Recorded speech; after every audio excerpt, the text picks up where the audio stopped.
शेर एक ताकतवर ब्रॉड चेस्टेड कैट है जिनका सर राउंडेड होते हैं। मेल लायंस का सर ज्यादा चौड़ा होता है। लायंस के गर्दन छोटे होते हैं और उनके पास दो गोल गोल कान हैं जो कि उन्हें शिकार का पीछा करने में, एक दूसरे से कम्युनिकेट करने में और डेंजर अवॉइड करने में मदद करता है। लायंस के सुनने की शक्ति भी बहुत ही अच्छी होती है। लायंस अपने कान इधर उधर घुमा सकते हैं ताकि किसी भी दिशा से आने वाले आवाज को सुन सके। वो 1 माइल से भी ज्यादा दूरी पर अपने शिकार की आवाज सुन सकते हैं, जो कि उन्हें बहुत मदद करता है अपने शिकारियों से बचने में और कैमोफ्लेज करने में भी। छुपने में लायंस के फर का भी बहुत इस्तेमाल होता है। लायंस के फर का रंग हल्के ब्राउनिश कलर से लेकर सिल्वर ग्रे, पीला, लाल और डार्क ब्राउन रंग तक वेरी करता है, जो कि उन्हें अपने शिकारियों से छुपने में और अपने शिकार को पकड़ने में भी मदद करता है। तो लायंस के फर का भी बहुत इस्तेमाल है शिकार से छुप के उन पर हमला करने में। फर जैसे उन्हें छुपने में मदद करता है, वैसे ही आंखों से वो रात को बहुत अच्छी तरीके से अपने शिकार को मार्क कर सकते हैं। लायंस के आंखों का साइज रिलेटिवली लार्ज होता है, स्पेशली जब स्कल साइज से कंपेयर किया जाए। ए साइज सिर्फ दिखाने के लिए नहीं है, लार्जर आइज ज्यादा लाइट को एंटर करने देती है, जो कि लो लाइट कंडीशंस जैसे डॉन या डस्क में बहुत यूजफुल होती है, जो कि लायंस के प्राइम हंटिंग टाइम्स भी है। उनकी गोल और आगे की तरफ प्लेस आंखें उन्हें बाइनोकुलर विजन प्रोवाइड करती है, जो कि अपने शिकार के डिस्टेंस को अनुमान करने के लिए एसेंशियल है।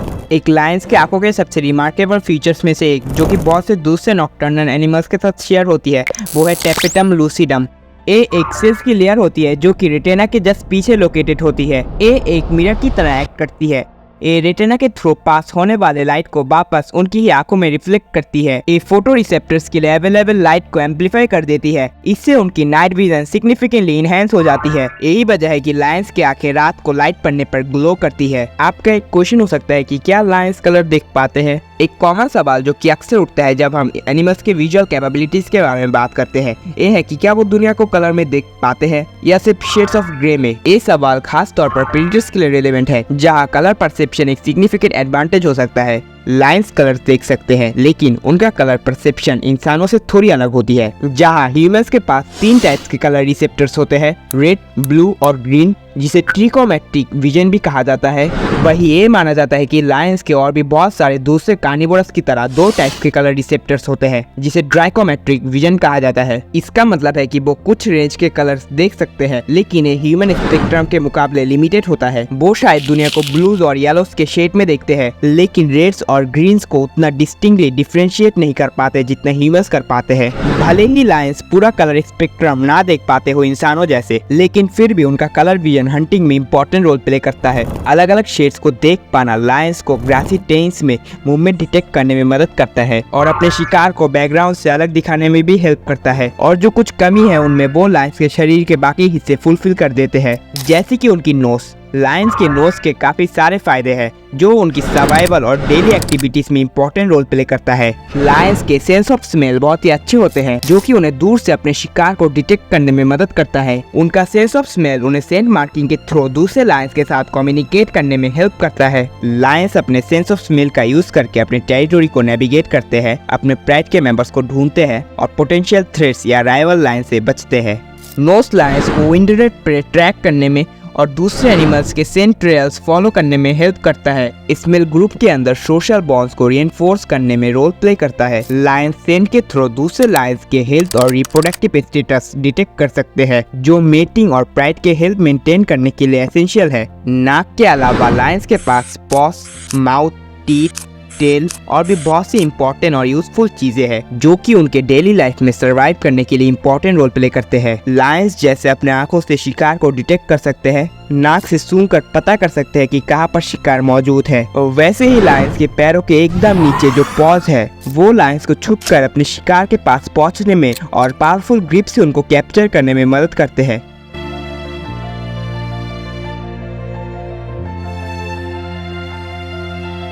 लायंस के पॉज में strong muscles, sharp retractable claws और पैडलेस सोल्स होते हैं। पॉज फ्लेक्सिबल टोस्ट और सॉफ्ट पैड्स के साथ साइलेंट मूवमेंट और डिफरेंट लैंडस्केप पे स्टेबिलिटी प्रोवाइड करती है, जो कि अपने शिकार को साइलेंटली कैप्चर करने में बहुत हेल्प करता है।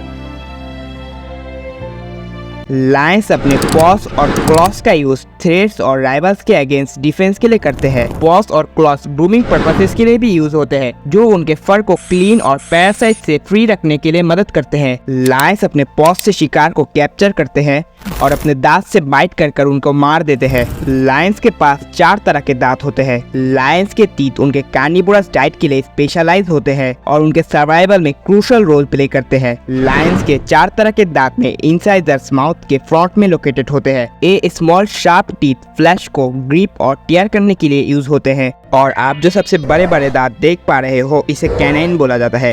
ये लॉन्ग पॉइंटेड कैनाइन सबसे प्रोमिनेंट टीथ होते हैं, जो शिकार को पंक्चर और होल्ड करने के लिए यूज होते हैं। इनकी लेंथ 3 इंचेस तक हो सकती है। और इसके बाद जो आप दांत देख रहे हो, इसे प्रीमोरल्स और मोरल्स कहा जाता है। ये टीथ माउथ के बैक में लोकेटेड होते हैं और ये मीट को कट और शेयर करने के लिए अडेप्टेड है। ये इंसाइजर्स, कैनाइन्स, मोरल्स और प्रीमोरल्स को मिलाकर लायंस के मुंह में टोटल 30 टीथ होते हैं। ये शार्प टीथ, पॉस, नोस, इन सब के अलावा लायंस को लड़ाई में जो सबसे ज्यादा एडवांटेज प्रोवाइड करता है वो है उनका वजन, जो कि शिकार करने में, ग्रुप के अंदर डोमिनेंस दिखाने में और लड़ाई करने में सबसे ज्यादा एडवांटेज प्रोवाइड करता है। वैसे अब तक का सबसे हेवीएस्ट मेल लायन जो रिकॉर्डेड हुआ है वो 272 किलोग्राम्स का था, जो कि केन्या में स्पॉटेड किया गया था। और सबसे भारी फीमेल लायन जो साउथ अफ्रीका में मिली थी, उसका वजन 152 किलोग्राम्स था। ये अब भी 50 फीमेल पेट कैट्स के वजन एक साथ मिलाने से ज्यादा है। वैसे एक मेल लायन के एवरेज शोल्डर हाइट 120 सेंटीमीटर होता है और फीमेल लायन के 110 सेंटीमीटर और average weight 189 KG male lions के और फीमेल लायंस के 126 केजीज होते हैं। एक मेल लायन के हेड से लेकर बॉडी तक के लेंथ 2.6 से लेकर 3.3 मीटर्स होते हैं। सेम फीमेल लायंस के भी, और दोनों मेल और फीमेल लायंस के पूंछ की लंबाई 0.6 से 1 मीटर तक हो सकती है। एक लायन के शरीर में 250 से लेकर 260 हड्डियां होते हैं, जो लायन को फिलिडे फैमिली में टाइगर के बाद साइज में दूसरे प्लेस पर रखते हैं। लेकिन ये साइज, लेंथ, वेट ये सब वेरी करता है कि कहाँ पर लायंस है, कैसे रहते हैं, उम्र कितनी है, कैसे एनवायरनमेंट में है। इन सब पर हंटिंग भी एक मेजर रोल प्ले करते हैं इन सब में। ये बात मैं क्यों बोल रहा हूँ अभी आपको पता चल जाएगा। और ये भी जानेंगे कि लायंस हंटिंग में क्या करते हैं, कैसे करते हैं और क्या टेक्निक्स है जो वो यूज करते हैं हंटिंग में।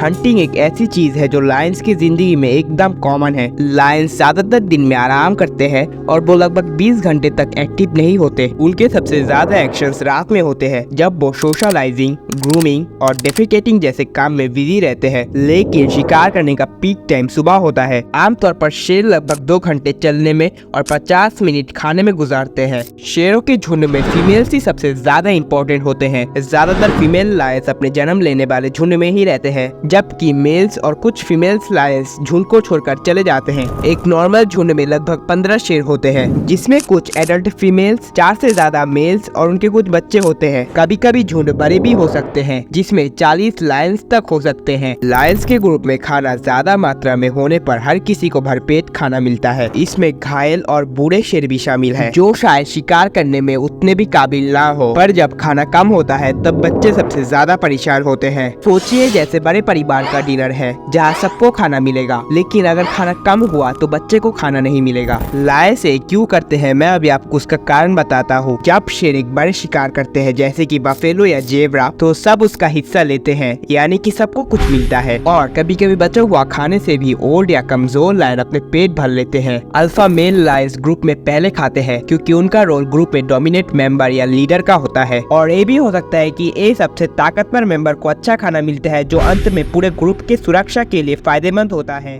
उसके बाद फीमेल लायंस और अंत में बचा हुआ खाना बच्चे खाते हैं। ऐसे इनका झुंड काम करता है। लायंस ज्यादातर blue wildebeest, zebra, African buffalo, commonwealth hawk, gemsbok और जिराफ का शिकार करते हैं। ये लोग अक्सर fully grown elephant, rhinoceros, hippopotamus और छोटे शिकार जैसे डिग डिग, हाइरेक्स, हेयर्स और मंकीज को अवॉइड करते हैं। एक एडल्ट फीमेल लायन को लगभग 11 पाउंड मीट की जरूरत होती है दिन में, जबकि मेल लायंस को और थोड़ा ज्यादा, लगभग 16 पाउंड या उससे भी थोड़ा ज्यादा की जरूरत होती है। कभी कभी लायंस एक ही बारी में 66 पाउंड तक मीट खा सकते हैं। अगर सब कुछ खत्म ना कर पाते हैं तो थोड़ा आराम करते हैं और बाद में वापस आते हैं बाकी का खाने के लिए। गर्मियों में लायंस छांव ढूंढते हैं ठंडक के लिए, और कुछ मेल लायंस गार्ड बन के खड़े रहते हैं परिवार की सुरक्षा के लिए। वो परिवार शिकार के पिकनिक में लाइफ गार्ड की तरह है। ये इंश्योर करते हैं कि आराम करते समय हर कोई सुरक्षित रहे। लायंस चुनते नहीं है खाने में, जब मौका मिलता है तब वो कैरियन यानी कि सड़ा हुआ भी खाते हैं। लायंस स्कैवेंजर्स होते हैं।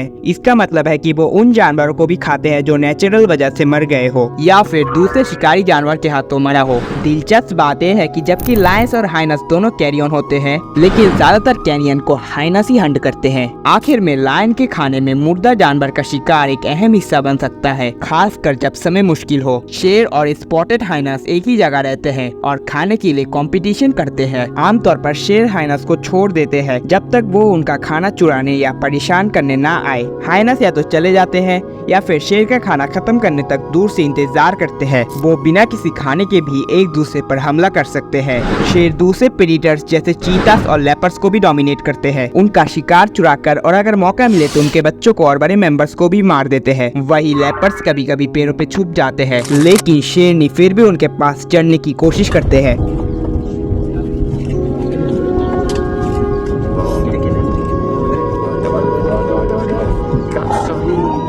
और मौका मिले तो उनके शिकार को भी चुरा कर ले जाते हैं। वैसे ही शेर अफ्रीकन वाइल्ड डॉग्स को भी डोमिनेट करते हैं, उनके शिकार को भी ले जाते हैं और उनके बच्चों और उनके बड़े मेंबर्स को भी मार देते हैं। जगह जगह जहाँ शेर ज्यादा होते हैं वहाँ वाइल्ड डॉग्स की पॉपुलेशन कम होती है, लेकिन कुछ रेयर केसेस में ओल्ड या घायल शेर वाइल्ड डॉग्स का शिकार भी बन जाते हैं। लायंस को हंटिंग के लिए कम्युनिकेशन के साथ ही सोशल बॉन्डिंग की भी जरूरत होती है। जब लायंस आराम करते हैं तब उनका सोशल इंटरेक्शन होता है, जिसमें कुछ जेस्चर्स और साउंड्स का इस्तेमाल होता है, जैसे कि हेड रबिंग और सोशल लिकिंग, जो दूसरे लायंस के साथ बॉन्डिंग के लिए होता है। हेड रबिंग में शेर अपने सर और चेहरे को दूसरे शेर के साथ रगड़ते हैं,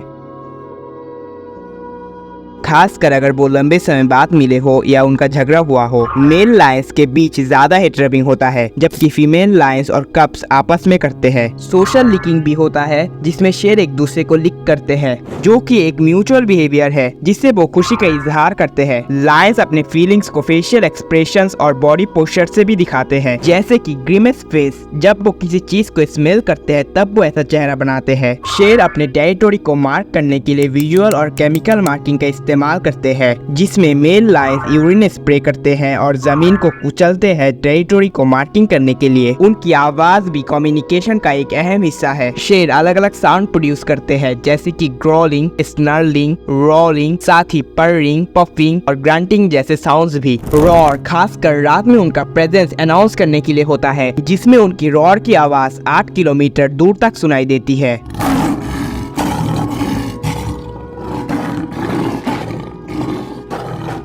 जो कि सुनने में बहुत ही ज्यादा शानदार लगता है। लेकिन दुख की बात यह है कि इंसान फिर भी इतने शानदार जीव को हंट करते हैं। हंटिंग का इतिहास आज से नहीं है। शेर का शिकार करना बहुत ही पुरानी ट्रेडिशन है।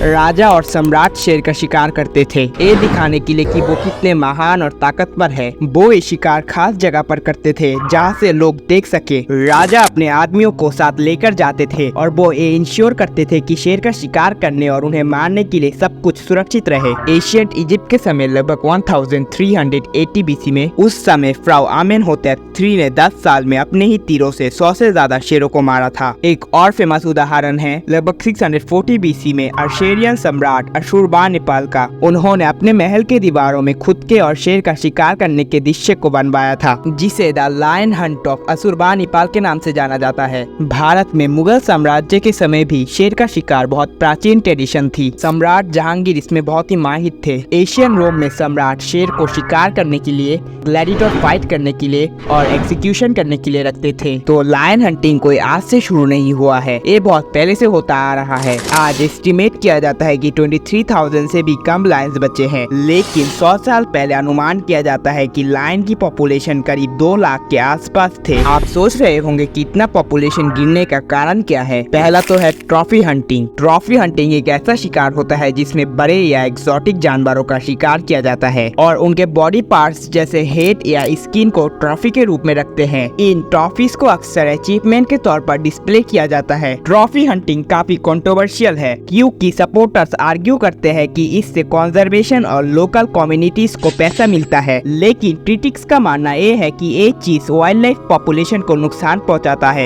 इकोसिस्टम्स को डिसरप्ट करता है और एथिकल इश्यूज को उठाता है। तो ट्रॉफी हंटिंग एक बहुत मेजर रीजन है लायन के पॉपुलेशन कम होने का। अब दूसरा जो मेजर रीजन है वो है पोचिंग। पोचिंग का मतलब है कि वाइल्ड लाइफ का इलीगल शिकार पकड़ना या मारना, जो अक्सर लोकल या इंटरनेशनल कारणों के खिलाफ होता है। ये आमतौर पर इंडेंजर या प्रोटेक्टेड स्पीशीज को टारगेट करते हैं, जैसे हाथी के दांत, राइनो के सींग या जानवरों के खाल के लिए। पोचिंग बायोडाइवर्सिटी के लिए एक बड़ा खतरा है और ये स्पीशीज के एक्सटिंक्शन का कारण भी बन सकता है। पोचिंग के कारण ब्लैक मार्केट में एनिमल प्रोडक्ट्स की हाई डिमांड होती है, जैसे ट्रेडिशनल मेडिसिन, लग्जरी गुड्स या ट्रॉफीज के लिए। तो पोचिंग के कारण भी लायन की पॉपुलेशन बहुत कम हो चुकी है। अब तीसरा जो मेजर रीजन है वो है रिस्ट्रिक्टेड एरिया। जब लायंस किसानों के पशु मार देते हैं तो अक्सर किसान बदले में लायंस को मार देते हैं। ये एक कॉमन मसला है जहाँ लायंस और लाइवस्टॉक फार्मिंग एक ही एरिया में होते हैं। रिटेलिटरी किलिंग इसीलिए होती है क्योंकि किसानों को अपने पशुओं के नुकसान की वजह से बड़ी इकोनॉमिक लॉसेस होते हैं और उनको कंपनसेशन या अच्छी प्रोटेक्शन नहीं मिलती। एक कॉन्फ्लिक्ट लायंस की पॉपुलेशन को भी अफेक्ट करते हैं, जो ऑलरेडी हैबिटेट लॉस और पोचिंग से स्ट्रगल कर रहे हैं। वैसे ही लायंस की पॉपुलेशन बहुत कम है अभी। हैबिटेट लॉस, बीमारी, injuries, retaliatory killing, road accidents, climate changes जैसे कारणों की वजह से। लेकिन अगर लायंस की पॉपुलेशन और भी लॉस होते गए तो एक टाइम पर ये स्पीशीज पूरी तरीके से एक्सटिंक्ट हो जाएंगे। लेकिन अभी भी समय है। इन लायंस की प्रोटेक्शन और पॉपुलेशन को बढ़ाने के लिए क्या किया जा सकता है, चलिए उनके बारे में थोड़ा जान लेते हैं।